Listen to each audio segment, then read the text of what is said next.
the fast food workers, right? Not the mayor. The Seattle Times, our Chamber of Commerce is the second lowest on the list of like the most credible people to deliver this message, right? It's the workers who got to the place where 74% of Seattle voters said, yes, I support $15 an hour. We also got to a place where both of the candidates for mayor said yes, 15. And in fact, the first one said, yes, I support $15 an hour. This is only 2 months after that town hall. And the next one heard the first person say, yes, I support 15. And he said, I support at least 15. Maybe we can do better than that, right? The press calls themselves out and said, remember that headline that I said 3 months ago that said, I don't actually think they have a chance? The headlines now say, I'm going to stop worrying about whether they have a chance or not. They deserve it, and I'm going to support this, and I'm going to get behind it, right? So we got to a place where we moved community, politicians, we moved the press, we moved workers. So we had workers who went out on strike, right? Fast food workers go out on strike. They do this amazing thing, yes, solidarity. They do this amazing thing, and they come back, and how many folks have worked at a union or in a labor movement? Okay, great. So they come back 1 month later, I kid you not, and some of them say, so listen, we went out on strike, why don't we have 15 yet? I'm like, okay, so sometimes it takes a little bit longer than a month. But they got to a place where they said, not only we're going out on strike for $15 an hour from our companies, from McDonald's, from Taco Bell, right, from our fast food places, but we stand in solidarity with every other worker in the city, and we want to get to 15, but we want everyone to get to 15, right? So we get to this amazing place, and so I think, yes, Seattle is kind of progressive, but we were not in this magical, like, la-la land, right? So the Washington State Legislature, people keep telling me that here in Nevada, your Assembly and your Senate are both held by Republicans, right? So Washington State, not that dissimilar. Our Senate's held by Republicans. Our House is held by Democrats, but only by a couple of votes. And last year, coming out, there was a wage bill, $12 an hour. Last year, coming out of committee, they were going to vote on this $12 wage bill. Doesn't get out of committee. Doesn't get out of a House committee that's held by Democrats, right? This year, it's passed both committees. It's scheduled for a floor vote, and it's likely to pass through the House. Hopefully, it'll pass through the Senate, but we're not sure. So we get to this amazing place, right? And it's not because, and I'm sorry, I think there might be a couple of legislators in the room. So, are there? Yes. Oh, yeah. Oh, yeah. But they're good people. We loved the folks that we worked with, the city council members. We love our legislators, and folks, we know that last year's elections were really tough. We got to continue going out there, educating voters, mobilizing voters, getting them out there. But our position on this last year was, I don't care. I don't care if you are a Republican, if you're a Democrat, if you're a socialist, if you are in the Tea Party. I mean, I kind of care if you're in the Tea Party. But I don't care what that letter is behind your name, as long as you are whoever is elected into office, your first issue of the day has to be raising wages for workers, right? So we said, I don't care what you are, and I'm not saying that you shouldn't continue doing the good voter mobilization and education work, that we should do that too. But we need to make it so that people out there support what we're doing. So I don't think that, I think that there's a couple things. One, I was given specific instructions. Let me take a minute and tell you what Working Washington is. Working Washington is a campaign of low-wage workers. It is non-union, so it houses a lot of non-union workers.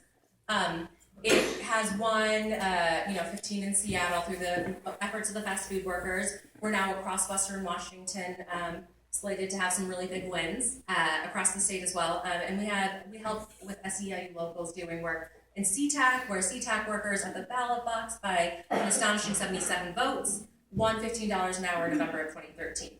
So we had this sort of moment, right? And so my boss has said to me, I was the campaign director for the fast food campaign in 2013, and they said to me, hey, so you have this strike coming up, right? This first strike coming up? And I said, yes, I do. Yeah, we're really excited about it. I am terrified. Some of the fast food workers were saying, how many workers did you have? Did you have thousands? No, we did not. I mean, what's this on tape? We totally had thousands of workers. Come talk to me about how many we had after this, often. But this took a while, right? I mean, our first strikes, we had workers out there who were dedicated, and then the momentum grew. And so my boss has said to me, hey, Sejal, so this really big thing that you're doing, okay, so in addition to doing what you're doing, just make it really chaotic.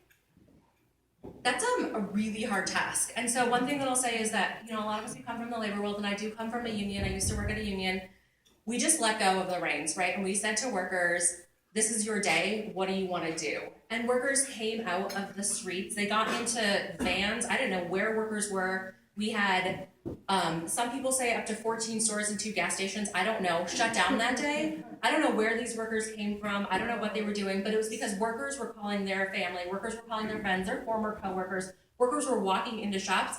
I kid you not, we were running behind schedule and we're marching. There's like 500 people marching at the end of the day, and workers stopped at every store that they saw and they went in and they said, we're fighting for $15 an hour, we're out on strike, will you join us? And every single time workers came out, those doors shut down, and store after store, we did it. And it's not because people on staff like me, I get to come up and like do these fancy speeches, which is great, but it's because workers got their phones out, workers got into vans and said, drive me to this location, this is what's gonna happen, right? So one thing I'll say is, we should let control go a little bit, right, and go with the flow. This is like a new age, a new dawn. The other thing is that we did this amazing thing with Coalition. So I think folks have probably had experience with, you know, I have this really cool campaign coming up, and I'm gonna put a call in to my friends and see how many people they can turn out to this thing, right? Or let's get everyone out for this one thing. So I'll say one thing that we did really well in Seattle that was new and novel is that we brought everyone who wanted to work on this campaign together. We got 100 organizations in the city of Seattle to sign on to a letter of support at $15 an hour. And it was because we had it pretty generic, and we said, how does this impact your communities? You take it back and you do the messaging right to your communities. And instead of being done with 15, we are continuing to work with them. We continue to have coalition tables with them because 15 matter to us, matter to home care workers. And our people of color community groups down in South Seattle are saying right now, Black Lives Matter, Black Lives do matter. And so how can we support some of the work that they're doing right there and then, right? All of our campaigns, all the work that we're doing, they're all interrelated, right? So this is a women's lobby day. I think everyone knows, no one's surprised, right, that a disproportionate number of low-wage workers are women. Is that shocking to anybody? No? Great. It is sad, it is true. In Seattle, women and people of color make 41% to 70% of the dollar that white men do in the city of Seattle. So we brought women in, and we actually, instead of having people like me be the carrier of messages, we had women and people of color almost every time up in front sharing their stories. I'm gonna actually leave you with a story in a second, but I wanna tell you what we're doing next because we're not done. So some politicians and some organizations in Seattle said, hey, last year you guys won $15 an hour, so for a while we're gonna have to like cater to business, right? Because they're feeling like a little bit left out. So we said no. And what we're doing is we're continuing our coalition in Seattle, and we're saying 15 was the first step, like we should have been here a really long time ago. But 15 to our workers doesn't matter if they get called at 4 a.m., get called to come into work at 5 a.m., and then get taken off shift at 5:30. If they get 15 hours a week, and that's it, and they don't know when those hours are, so they can't get a second job, that $15 an hour does not matter. So we're continuing to work with our workers and saying, what do you want to push for next? I'll say that, you know, I can be a little bit self-critical. This happened so quickly that we didn't get a chance to build organization out of it, right? And so I'll say that 15 and a union, or 15 and the thing that you're organizing into, super important, because we're working with our workers now, and business has continuously pushed back on trying to get, there's lawsuits, they try to repeal the 15, they're doing some statewide preemption stuff, right? Yeah, stuff that we're not really into, and we are trying to figure out how we keep workers engaged in this stuff, because it matters to them, right? We gotta continue fighting, but we're not gonna be on the defense, we're going on the offense, we're expanding into other cities, we're expanding into statewide fights, and we're expanding the scope of what workers need all around. So I'm gonna leave you with so we had 2 workers who I wanna quickly share stories of. The first worker's name is Caroline DeRocher. She was our very first fast food striker in May of 2013. She was the first worker to walk off her job. I was inside the store with her. She was on the drive-through headset, and a car comes up, and she's like, are you ready? And I said, yeah, I think we're ready. And she said, I'm sorry, I can't take your order right now because I'm going on strike. Throws down her hands out, so what confusing.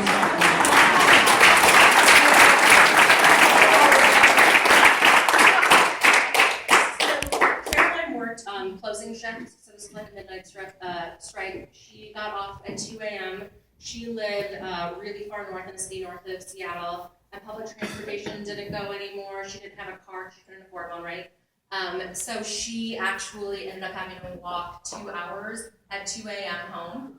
She was concerned for her safety, right? That's not surprising. And she walked out on strike, and we do this press prep and stuff, but we couldn't have prepped for the stuff that she said. And she got up on stage and said, "For the first time, I feel like a human being." And that's what workers organizing and doing their own thing and building power is, right? And then I want to leave you with a quote from Jalea DePape. She works at like this weird like KFC gas station thing. And she says, "What matters most to me is my 4-year-old daughter, Canella. My dream is to give her the same opportunities as other children. For starters, I want to provide a stable home for her, and I want to give her a space to call her own." So Jalea doesn't make a ton of money. She's a minimum wage worker in the city center, just about minimum wage. Doesn't have a ton of hours, and is forced to move frequently to be able to sort of have a roof over her head and a roof over the head of her daughter. Also, Canella loves cats and dogs, and probably any other animal she'd meet. I dreamed of taking her to the zoo for the first time because I can only imagine how her face would light up. With 15, I have a chance at that.